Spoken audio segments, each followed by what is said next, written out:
MR classes में आपका स्वागत है।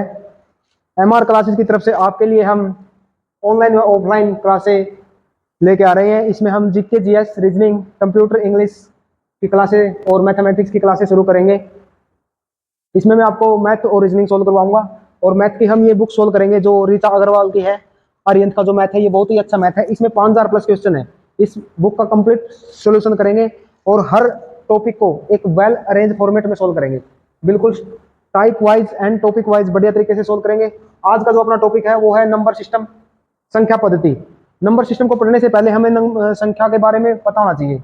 नंबर सिस्टम की जो बेसिक बातें होती है, नंबर सिस्टम को स्टार्ट करने से पहले हम पढ़ेंगे संख्याओं के बारे में और उसके बाद पढ़ेंगे हम विभाजकता के नियम। फिर सीधे जो क्वेश्चन है अपने मैथमेटिक्स की बुक में उन पर चलेंगे। सबसे पहले हम पढ़ते हैं संख्याओं के बारे में। संख्या पद्धति, जो गणित में हमारे पास अंक होते हैं, 10 अंक होते हैं गणित में। हमारे पास गणित में 10 अंक होते हैं। इन 10 अंकों से अनंत संख्याएं बनाई जा सकती है। 10 अंकों से अनंत संख्याएं बनाई जा सकती है और इन संख्याओं के बारे में हम पढ़ेंगे। जो संख्याएं होती है हमारे पास,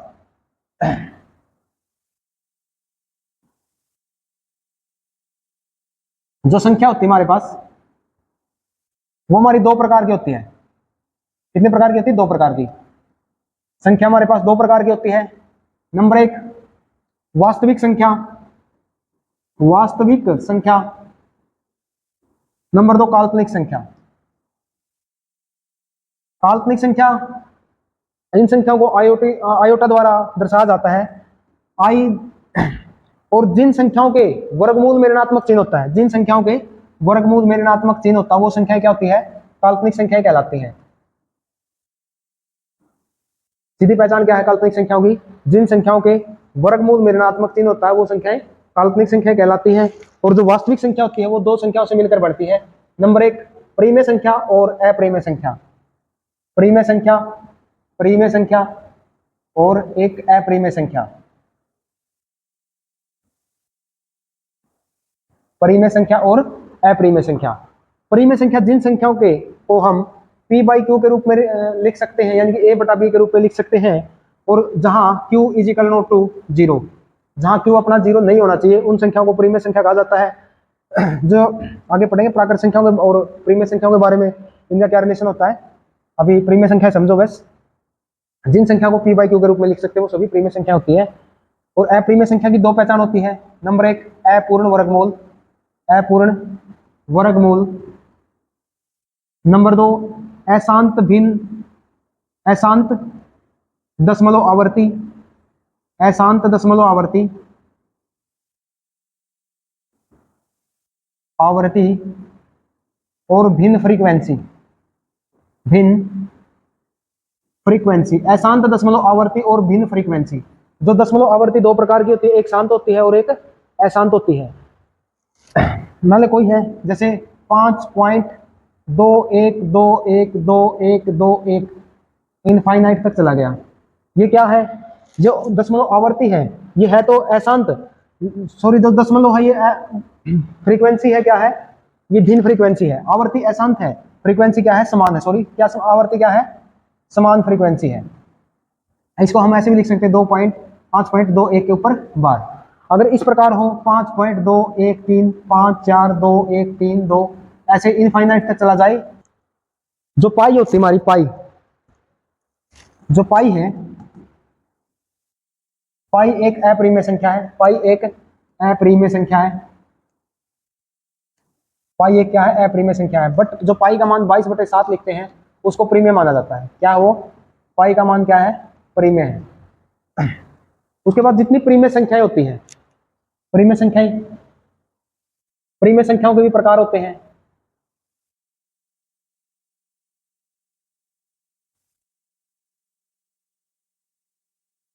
पूर्णांक और शून्य, पूर्णांक और भिन्न, सॉरी पूर्णांक और भिन्न। पूर्णांक क्या क्या होते हैं? धन पूर्णांक हो गया, धन पूर्णांक, ऋण पूर्णांक और शून्य। ये किसके पार्ट हैं? पूर्ण संख्याओं के। किसके पार्ट हैं ये? पूर्ण संख्याओं के। सॉरी परिमेय संख्याओं के,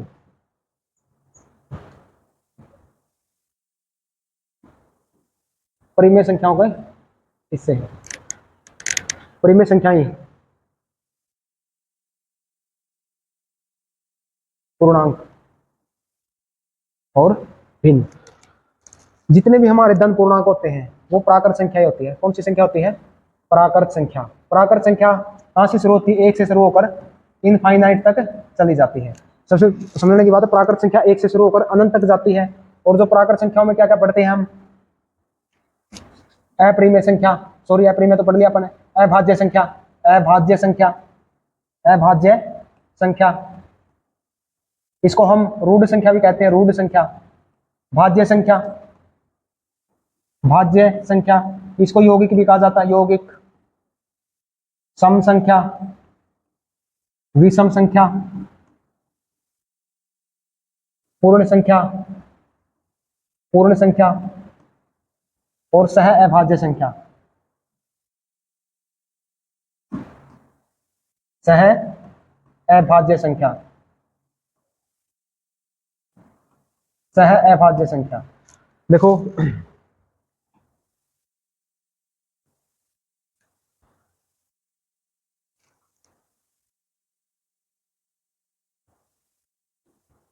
अभाज्य संख्या, जो सबसे पहले अभाज्य संख्याओं के बारे में पढ़ते हैं, जो समय के अलावा किसी अन्य संख्या से विभाजित न हो वो अभाज्य संख्या होती है। एक है न भाज्य है न अभाज्य, न भाज्य और न अभाज्य, एक न भाज्य है और न अभाज्य, एक न भाज्य है न अभाज्य है। सम अभाज्य संख्या, एकमात्र सम अभाज्य संख्या, सम अभाज्य, एकमात्र क्या है? सम अभाज्य संख्या है। एक न भाज्य है न अभाज्य, दो प्रथम भाज्य संख्या और एकमात्र सम अभाज्य संख्या। भाज्य संख्या कौन सी होती है? जो संख्या किसी अन्य संख्या से विभाजित हो जाए वो भाज्य संख्या होती है। और गणित की प्रथम भाज्य संख्या क्या है? पहली भाज्य संख्या क्या है? 4। प्रथम भाज्य संख्या है गणित की 4। सम संख्या, जिस संख्या का इकाई अंक 0, 2, 4, 6 और 8 हो वो हमेशा क्या होती है? सम संख्या होती है। और विषम संख्या क्या होती है? जिस संख्या का इकाई अंक 1, 3, 5, 7, 9, 11, 13, ये क्या होती है हमारी? ये हमारी विषम संख्याएं होती हैं। गणित में जितनी सम संख्या है उतनी ही विषम संख्याएं हैं। अगर मैं 20 बोल दूं तो 20 में 10 सम संख्याएं हैं और 10 विषम संख्याएं हैं। पूर्ण संख्याएं क्या होती है? पूर्ण संख्या होती है अगर प्राकृत संख्याओं के समूह में 0 जोड़ दिया जाए, प्राकृत संख्याओं के समूह में 0 जोड़ दिया जाए तो कौन सा ग्रुप बन जाता है? पूर्ण संख्याओं का ग्रुप बन जाता है। सभी प्राकृत संख्याएं क्या, अगर प्राकृत संख्याओं में 0 जोड़ दिया जाए तो पूर्ण संख्याएं कहलाती हैं। सभी पूर्ण संख्याएं प्राकृत संख्याएं होती हैं, परंतु सभी प्राकृत संख्याएं पूर्ण संख्याएं नहीं होती। स्टेटमेंट याद रखनी है। उसके बाद है सह अभाज्य संख्या, ऐसी संख्या जिसके ऐसे फैक्टर हो जाए जो एक दूसरे के गुणज नहीं है, उसको क्या बोलते हैं? सह अभाज्य संख्या। जैसे मैंने वो लिख दिया कोई 15 के ऐसे दो फैक्टर 5 और 3, ना 5 का 3 से कोई लेना देना है, ना 3 का 5 से कोई लेना देना है, ना 5 3 के फैक्टर में, ना 3 5 के फैक्टर में है। ऐसी संख्या जिनके ऐसे गुणज हो जाएं, ऐसी संख्या जिनके ऐसे गुणज हो जो एक दूसरे, ऐसे दो फैक्टर हो जो एक दूसरे के गुणज न हो, सह अभाज्य संख्याएं कहलाती हैं। हमने पढ़ लिया संख्याओं के बारे में। गणित की प्रथम भाज्य संख्या क्या है? 4 है। 2 क्या है? एकमात्र सम अभाज्य संख्या है। पूर्ण संख्या क्या होती है? सम और विषम। प्राकृत संख्या कहां से शुरू होती है? जितनी सभी क्या है? सभी परिमेय संख्या, सभी परिमेय संख्या, सॉरी सभी प्राकृत संख्या, सभी प्राकृत संख्या, सभी प्राकृत संख्या परिमेय संख्या होती है। सभी प्राकृत संख्या परिमेय संख्या होती है। कैसे होती है परिमेय संख्या? जैसे प्राकृत संख्या हमारी 1 से स्टार्ट होती है, 2, 3, 4, 5, इस प्रकार प्राकृत संख्याएं अनंत तक जाती हैं। अगर इनके हर में मैं एक ऐड कर दूं, एक रख दूं, तो ये किस रूप में होगी? P बटा Q, और संख्या के मान में भी कोई फर्क नहीं होता। तो सभी प्राकृत संख्याएं परिमेय संख्याएं होती हैं, परंतु सभी परिमेय संख्याएं प्राकृत संख्याएं नहीं होती। उसके बाद पढ़ते हैं हम भाजकता के नियम, रूल ऑफ डिविजिबिलिटी, भाजकता के नियम। हम किसी संख्या को कैसे चेकआउट करेंगे कि ये संख्या किससे विभाजित है?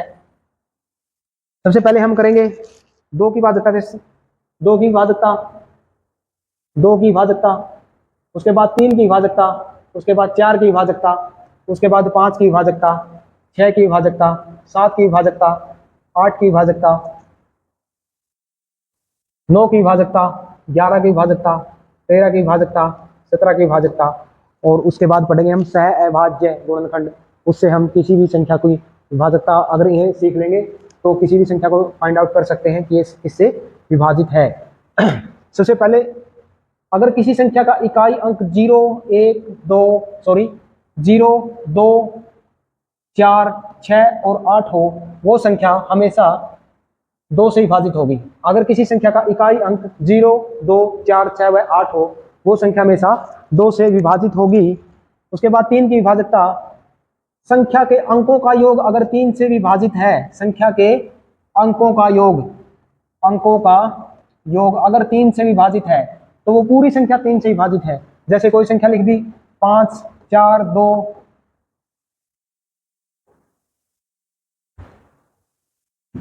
5, 4, 2, 6, 3, 1, ये संख्या 3 से विभाजित है या नहीं, तो इसके अंकों को जोड़ेंगे। 5 और 4 9, 9 और 2 11, 11 6 17, 17 और 3 20, 20 और 1 21। अगर 21 3 से विभाजित है, हाँ है, तो ये संख्या भी 3 से विभाजित है। अंकों का योग अगर 3 के पहाड़े में आवे है तो वह संख्या भी 3 से विभाजित होगी। उससे आगे 4 की विभाजकता, किसी भी संख्या के अंतिम 2 अंक, किसी भी संख्या के अंतिम 2 अंक अगर 4 से विभाजित है तो पूरी संख्या 4 से विभाजित हो जाएगी। 8 से किसी भी संख्या के अंतिम 3 अंक, अंतिम 3 अंक अगर 8 से विभाजित है तो पूरी संख्या 8 से विभाजित हो जाएगी। 5 से किसी भी संख्या का इकाई अंक 0 और 5 है तो वो संख्या हमेशा किससे विभाजित हो जाएगी? 5 से विभाजित हो जाएगी।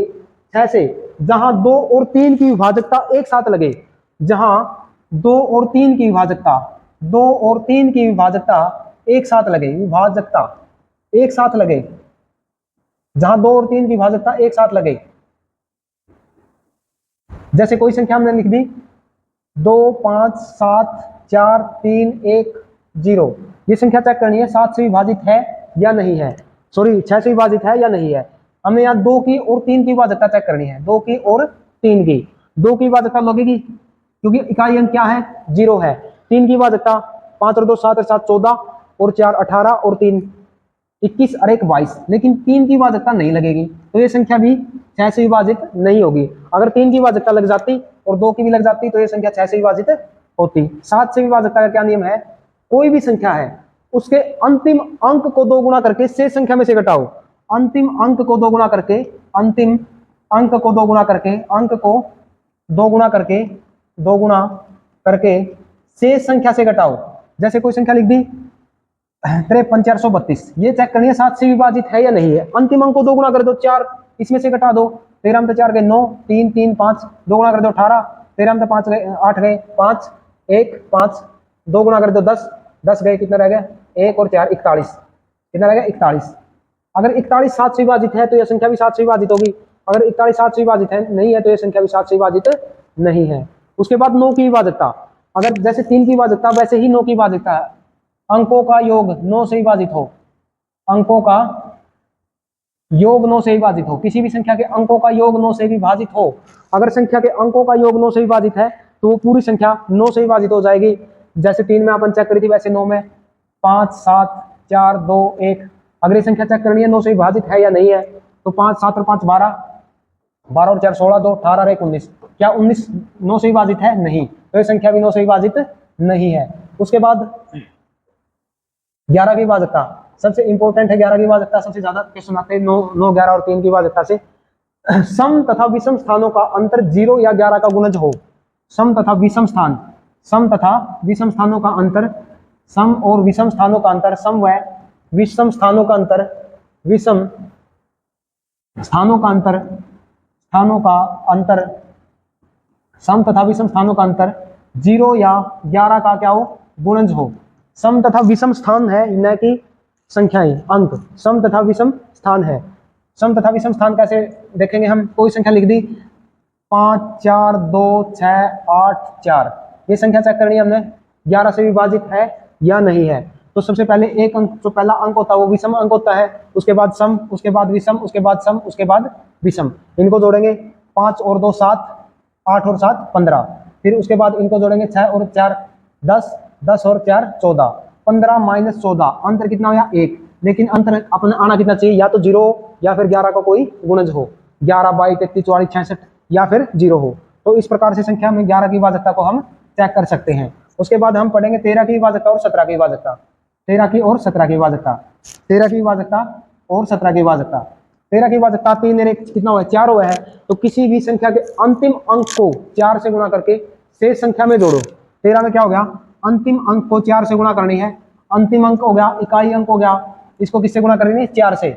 और जो शेष संख्या बच गई उस शेष संख्या में क्या करना है? शेष संख्या में जोड़ना है, जो 4 से गुणा करने के बाद। इस प्रकार से लास्ट में जो संख्या आएगी उसको हम चेक कर लेंगे कि ये 13 से विभाजित है या नहीं है। इसी प्रकार संख्या 17, किसी भी संख्या के इकाई अंक को 5 से गुणा करके, यानी कि जो अंतिम अंक है 5 से गुणा करो और शेष संख्या में से घटाओ।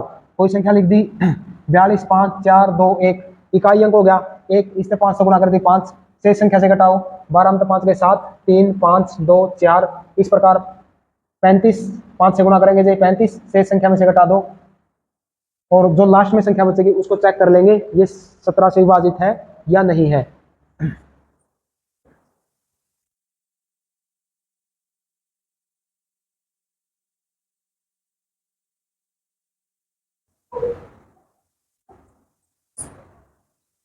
अब हम जो नंबर सिस्टम सीरीज है अपनी उसके क्वेश्चन को सॉल्व करते हैं।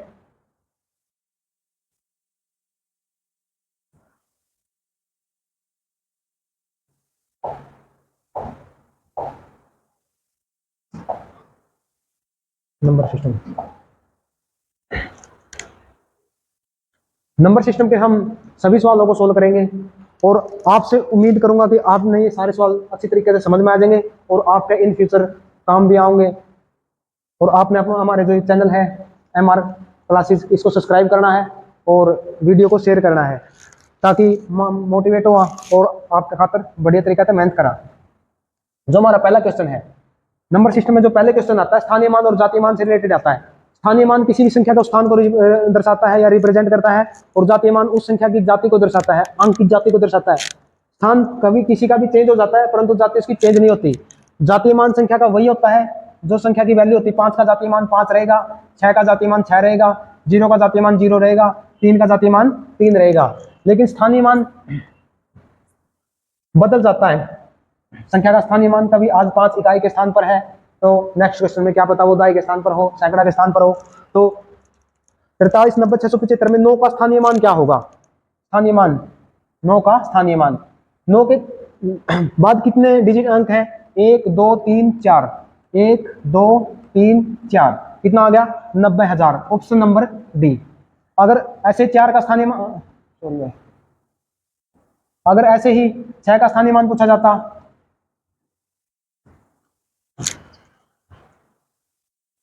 6 का स्थानीय मान पूछा जाता तो 6 के बाद कितने अंक हैं?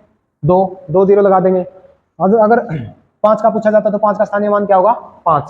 स्थानीय मान में एक पॉइंट के बाद स्थानीय मान पूछा जाए, अगर कोई संख्या दे दी 322.672, 322.672, अगर 2 का स्थानीय मान पूछा जाए तो 2, इस 2 का पूछा जाए तो 20, 3 का पूछा जाए तो 300, अगर इस 2 का पूछा जाए तो कितना होगा? 2। लेकिन इसके इस साइड में कितने अंक हैं? 2 अंक हैं, तो नीचे कितने लिखांगे? 100। अगर 100 है तो 2 अंकों के 2 जीरो है तो 2 के बाद पॉइंट लगेगा, तो आंसर क्या होगा? 0.02, 0.02 पॉइंट के बाद स्थानीय मान इस प्रकार से फाइंड आउट करते हैं। नेक्स्ट क्वेश्चन है क्वेश्चन नंबर 2।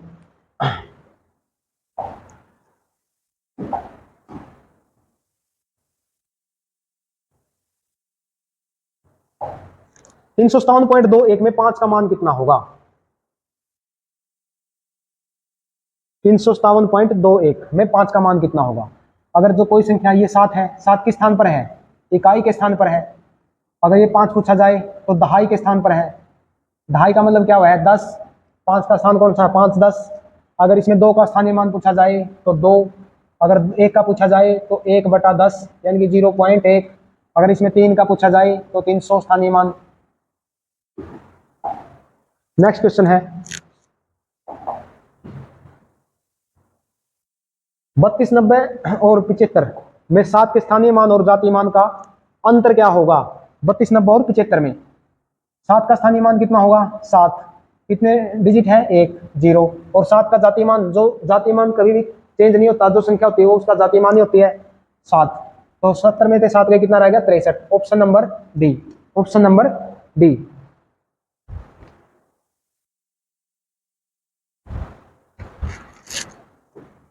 अगला क्वेश्चन है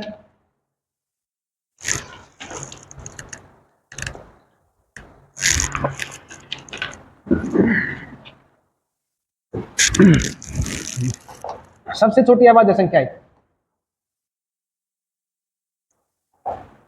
सबसे प्रथम अभाज्य संख्या हमने पढ़ा था, सबसे पहली या प्रथम अभाज्य संख्या क्या है? अभाज्य संख्या 2 है। गणित की एकमात्र सम अभाज्य संख्या है, एक न भाज्य है और न अभाज्य है। Option number C. अगला क्वेश्चन, निम्नलिखित में से कौन सी एक अभाज्य संख्या है? अभाजकता की जांच कैसे की जाती है?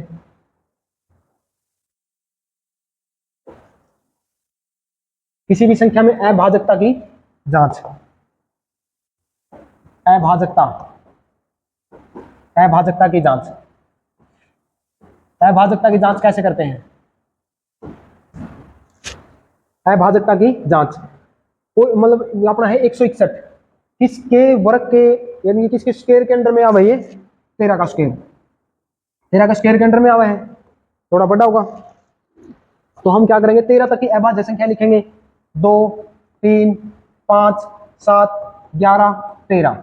ये देखेंगे किससे विभाजित है? क्या ये 2 से विभाजित है? नहीं, क्योंकि इकाई का अंक 0, 2, 4, 6, 8 नहीं है। क्या ये 3 से विभाजित है? अंकों का योग 6, 2, 8, ये 3 से विभाजित नहीं है। मैं कह सकता हूँ ये 5 से विभाजित नहीं है, क्योंकि इकाई अंक 0 या 5 नहीं है। 7 से विभाजित। अंतिम अंक को 2 गुणा करेंगे, 1 का 2 गुणा 2 और शेष संख्या में से घटाएंगे, 2 घटाएंगे तो कितना हो जाएगा? 14। ये 14 7 से विभाजित है, तो यह संख्या भी 7 से विभाजित है। इन्हें क्या पूछ रहे? क्या है? निम्नलिखित में से कौन सी अभाज्य संख्या है? अभाज्य संख्या जो किसी से विभाजित नहीं होती। उसके बाद अगली संख्या हम चेक करेंगे।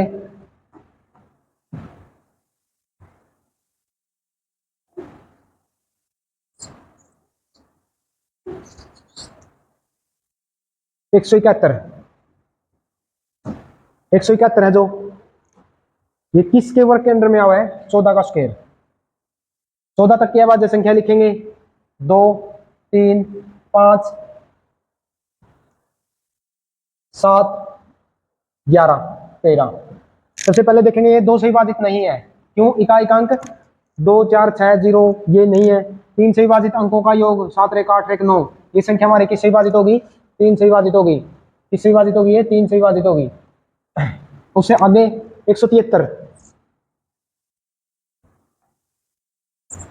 173 14 का स्क्वायर के अंडर में आता है। ये 2, 3, 5, 7, 9 सॉरी 11 और 13। ये 2 से विभाजित नहीं है, 3 से विभाजित नहीं है, अंकों का योग 11 होता है। 3 से विभाजित नहीं है, 5 से भी नहीं है। 7 से देखेंगे, अंतिम अंक को 2 गुणा करो, 3 दूनी 6 और शेष में से घटाओ, 17 में से 6 गए 11। 7 से भी नहीं है। अंकों का एक सम तथा विषम स्थानों का अंतर 0 या 11 का गुणज 4, 7 अंतर कितना हो गया? 3। 11 से विभाजित नहीं है। और उसके बाद 13, अंतिम अंक को 4 से गुणा करो, शेष संख्या में जोड़ो, 17, 4 3 12 कितने हो गए? 29। 29 13 से विभाजित नहीं है। तो इसका मतलब अभाज्य संख्या कौन सी है? 173। अभाज्यता की जांच इस प्रकार की जाती है। आगे जो नेक्स्ट क्वेश्चन है, क्वेश्चन नंबर 6, महत्तम और लघुत्तम अभाज्य संख्याओं जो 100 से कम हो के बीच अंतर क्या होगा? सबसे पहली अभाज्य संख्या क्या हुआ है? सबसे छोटी अभाज्य संख्या 2, 100 तक की है, पूछ रखा है। 100 से कम 100 भाज्य है, 99 भाज्य है, लास्ट संख्या क्या होगी? 97। और इनका अंतर पूछ रखा है, अंतर कितना हो गया इनका? 95। तो ऑप्शन नंबर ए, महत्तम और लघुत्तम अभाज्य संख्या जो 100 से कम है के बीच का अंतर कितना होगा? 95। अगला जो क्वेश्चन है अपना वो है उन सभी अभाज्य संख्याओं का जो 17 से बड़ी नहीं है, योगफल क्या होगा? 17 तक की अभाज्य संख्याओं का योग पूछ रखा है इनकी। 17 तक पहली अभाज्य संख्या कितनी है? 2, उसके बाद 3, उसके बाद 5, उसके बाद 7, 11, 13 और 17। 17 ऐड करनी है इनकी, 17 से बड़ी नहीं है, यानी कि 17 तक, तो 7 और 3 10, 10 और 7 17, 17 और 17 34, 34 से 35 और 10 45, 45 और 13 8 और 5 58। ऑप्शन नंबर बी, 17 तक की अभाज्य संख्याओं का योग कितना होगा? 58। 2 3 5 7 11 13 17। नेक्स्ट 10वां क्वेश्चन है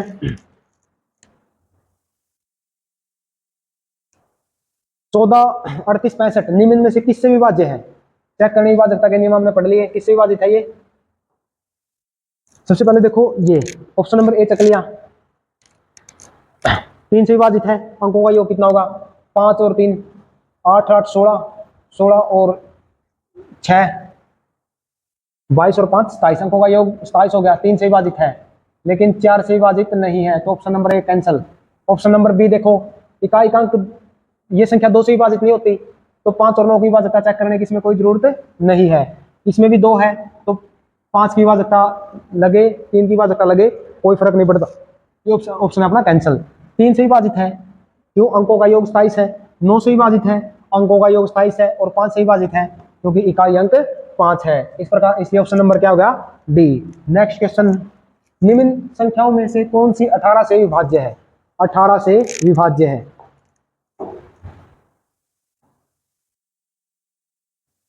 18 क्या अपनी सहभाज्य संख्या है?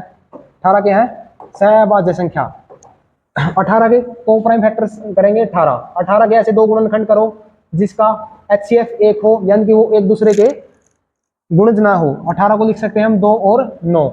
जो संख्या 2 से और 9 से विभाजित है वो संख्या 18 से पूर्णतः विभाजित होगी। इसमें चेक करेंगे 2 से इसमें लगा है, विभाजित है, ये ऑप्शन अपना कैंसल, क्योंकि इसमें 2 की विभाजकता नहीं लगती, इनमें 2 की विभाजकता लगती है, इनमें 3 की विभाजकता चेक करेंगे। 4 और 3 7। अच्छा इसे नहीं है पूछ रखा भाई, इसने नहीं है, तो option number D. Option number क्या हो गया? डी। और अगला क्वेश्चन है 10वां क्वेश्चन, आज का लास्ट क्वेश्चन। यदि 5 A 3 2 स्टार और 7 9 से विभाज्य है, स्टार के स्थान पर क्या लगाया जाए? 9 से विभाजकता हमने क्या पढ़ी थी? अंकों का योग 9 से विभाजित हो, अंकों का योग 9 से विभाजित हो, तो इसके अंकों का योग कितना हो गया? 5 4 3 2 7। इनको प्लस करो, 5 और 4 9, 9 और 3 12 2 14, 14 और 7 21। 21 में क्या जोड़े कि संख्या 9 से विभाजित हो जाए? 21 9 1 9 9 2 18 9 3 27, तो 27 बनाना है, अपने पास 21 है, तो कितना जोड़ना पड़ेगा? 6 जोड़ना पड़ेगा, ऑप्शन नंबर सी। तो उम्मीद करता हूं नंबर सिस्टम के जो पहले 10 सवाल है आपने समझ में आए होंगे। इसी प्रकार हम इस मैथ को कंप्लीट सोल्व आउट कर देंगे। और वीडियो को ज़्यादा से ज़्यादा शेयर कर दियो, चैनल को सब्सक्राइब कर लियो। अगर कोई भी डाउट है तो आप मैसेज डाल सकते हो। धन्यवाद।